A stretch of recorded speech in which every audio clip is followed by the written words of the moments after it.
मेरा मन का हुआ दरबार में चल के देखिए आप, तुम्हारा लड़का तो जमीन पर गिरा, तुम्हारे चाची का लड़का महाराज की गोद में बैठा है, हमसे नहीं देखा गया। और जैसे ही इतने शब्द सुने तो निकाली वहां से भाग। दरबार में पहुंच गई, भाई देखा ऊपर जमीन पर ध्रुव गोद में हाथ पकड़ करके खींच लिया, गाल पर एक तमाचा दिया, एक बात की, तू महाराज की गोद में बैठने के लिए चला है, लेकिन तू महाराज की गोद में बैठने के लायक नहीं है। और बैठने के लायक तू तब होगा अगर तूने पूर्व जन्म में थोड़ा सा भी भजन किया होगा, तो दासी के गर्भ से पैदा ना होके बल्कि मेरे गर्भ से जन्म लिया होता। समझ लो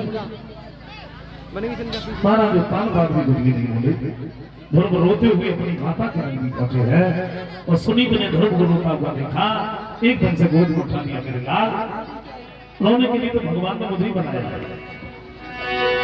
मैं तुम्हारी आंखों में आंसू नहीं दे सकती।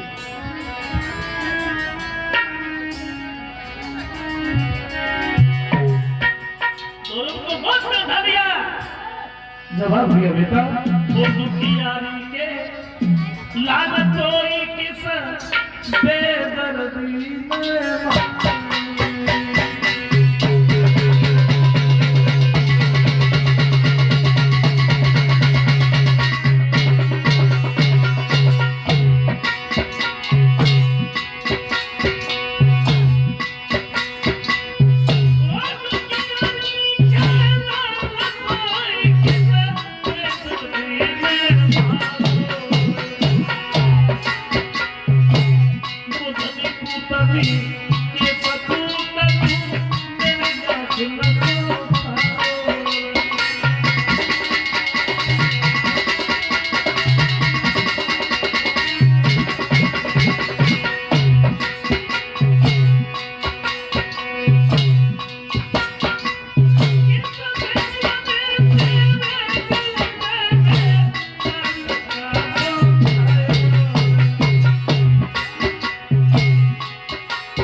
मैं तुम्हारी आंखों में आंसू नहीं देख सकती।